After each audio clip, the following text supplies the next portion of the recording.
Hey, thanks for checking out my channel. I'm John Stark from BackToMovieGuy.com, and this is a review of Slumberland. Yep, it's on Netflix. This is one of those Netflix movies. This is one of those above average Netflix movies where they put some time and some money into it, though. This isn't just your standard movie of the week Netflix movie. This movie is actually, it stars Jason Momoa. It also has, just for good measure, Chris O'Dowd and Kyle Chandler in the cast. So it's not even just Jason Momoa, but the draw here is Jason Momoa. But behind the director's chair, we have Francis Lawrence, who, and I don't expect you to know his name right off the bat, but yeah, he did the Hunger Games movies, and also, since I'm a blind film critic, this movie has audio description, which, God, it needs. I couldn't even imagine. I would have given up. But when a film traverses between different worlds and reality and what not reality, and the waking world and the dream world, it's just, I don't know. And it's got things that don't exist and creatures, and I can't even imagine what this film would be like without audio description. But luckily I didn't have to, because it's a Netflix original, and Netflix originals typically always have audio description.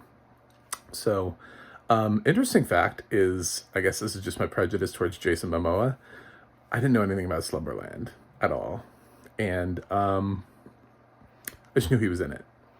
And I assumed it was like an action film for adults, and it's not.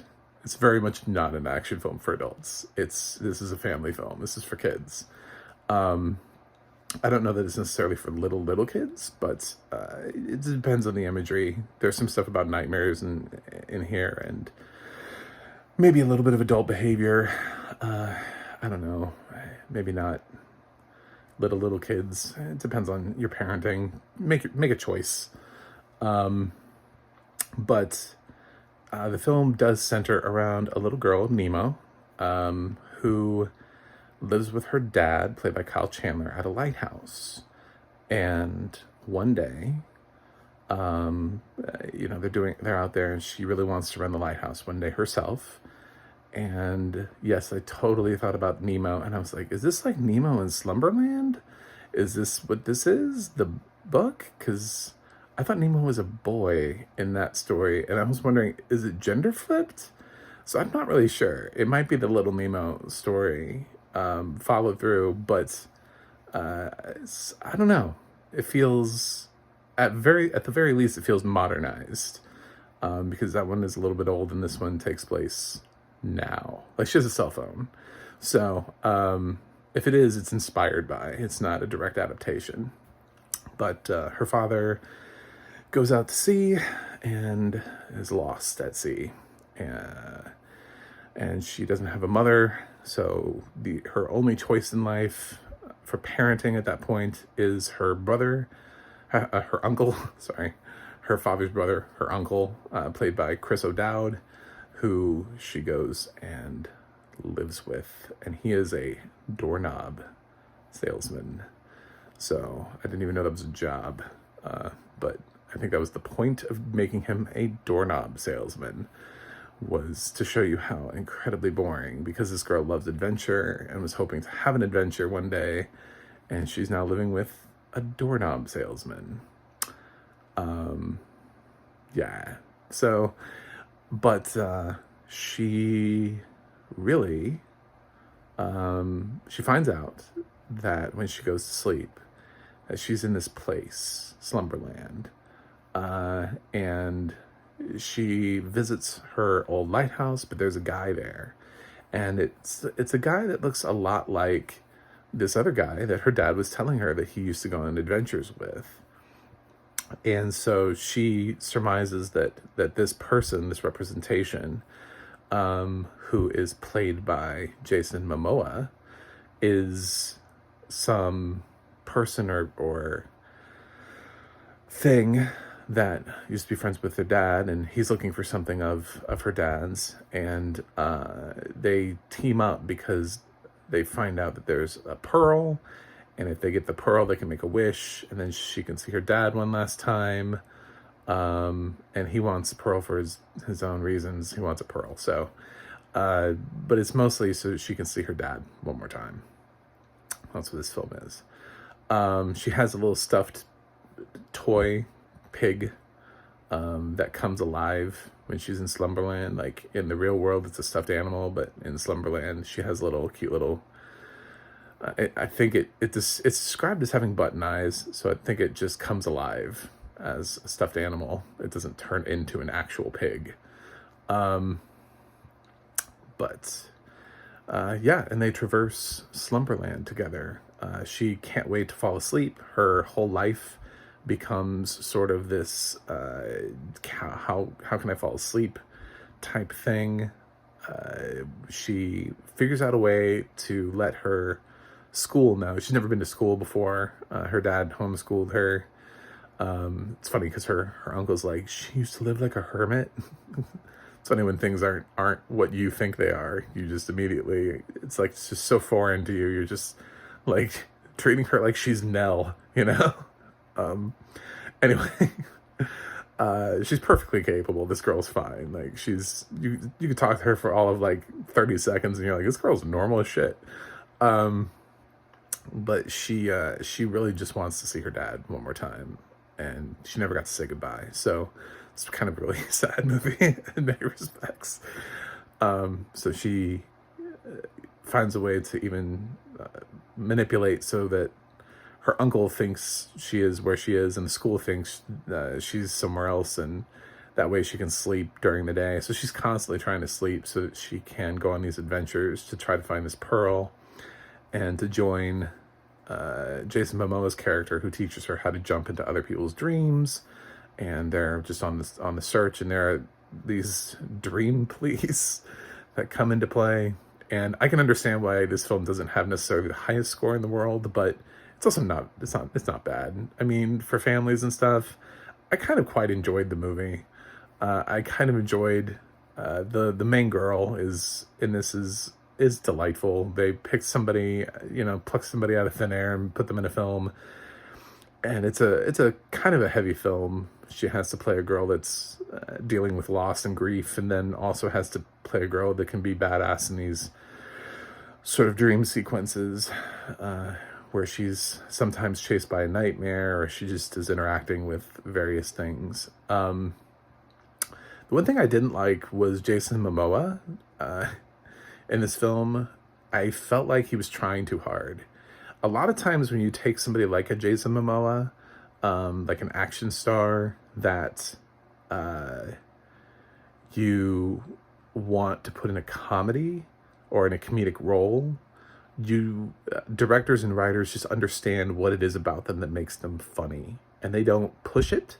They don't stretch them. They don't ask them to do things that are outside their element. And I feel like Jason Momoa doesn't understand what about him makes him funny. And he doesn't play into any of his stereotypes. One of the great things about Arnold Schwarzenegger in his comedies is that he doesn't differ from that. Only in maybe the crappier comedies. When you think about like Junior, when suddenly he's playing like a doctor, and it's like, okay, maybe that's not quite the same. But like in Twins, he's playing like a, like foreigner. The humor is there. The difference between him and Danny DeVito, that's why it works. Even Kindergarten Cop, I mean, he's just playing a police officer. And the idea that he would be around a whole bunch of kindergartners and like in charge of them, that's what makes that film hilarious, is his interaction. Like, he's so not the guy. Here, Jason Momoa is, I don't know, he just feels like he doesn't understand what about Jason Momoa makes Jason Momoa funny in this situation. Like, why he would be the guy to escort her around, and he just, either he's been written, like the role wasn't really written for him, it was written for somebody else, and he stepped in, and they didn't rewrite the lines to kind of highlight Jason Momoa's natural personality. But the kind of roles he's been taking, this is nothing like that. So it makes it a little hard to step in. Not that I don't think Jason Momoa is capable of acting, but this kind of proves he's not great at comedy. He's not great with the comedic range. He should have just kind of stuck to it. It's a formula that works. You know, Stallone has used it. Jason Statham has used it. Did anybody remember Spy? I mean, come on. He was hilarious in Spy because he was just playing Jason Statham. You know, these characters. Vin Diesel, even. I gotta say, it's not a great movie, but The Pacifier is just Vin Diesel being Vin Diesel. But if he starts trying to be somebody he's not, suddenly the film doesn't work anymore. Central Intelligence with The Rock. It's funny because The Rock plays into all of his stereotypes. So, and this is the same thing that he does in the Jumanji films. It just doesn't work here for Jason, and it's very distracting. Also, there's some stuff that ties in later on where you're kind of like, okay, well, I mean, I guess, but I can't really spoil how the film ends. But yeah, it didn't make me love the film more, but I liked the film. It's not terrible. It's just not a great film, but it might be something you would want to watch with your family. I think this is kind of a harmless, rather interesting at times film. I don't think it was a big hit for Netflix, but I definitely don't think it's a flop. I just wish that somebody had understood what it was about Jason Momoa that makes him funny. So that's it. Anyway, the audio description here is delightful because it has to describe like creeping nightmares, and she's traversing through things that are not real. So you're constantly describing things that have little to no basis in the real world. And that's always really helpful to have that, as well as just general descriptions of characters. Like Jason Momoa has bullhorn things on his head and I don't know what to call them, the non-human things on his forehead. Anyway, so yeah, it's an interesting film that didn't 100% work for me, but I'm not gonna tell you not to watch it. I'm not gonna tell you to run for the hills either. It could have been a lot better if somebody had understood what it was about Jason Momoa that makes casting him in this film hilarious. So that's all I'll say. Anyway, I'm gonna give Slumberland a B-. That's it. It's on Netflix. You can give it a check if you so choose. I also am trying to get to 100 subscribers still this year, so if you could subscribe, that'd be great. I also have a website, macthemovieguy.com. You can go to the audio description project, adp.acb.org. It'll let you know what has audio description and where you can watch it. And you can go to the ADNA.org. That's the ADNA.org, and you can look up who's narrating your favorite TV shows and movies. That's it for me today. I have to review something else for you guys, but I will see you on the other side.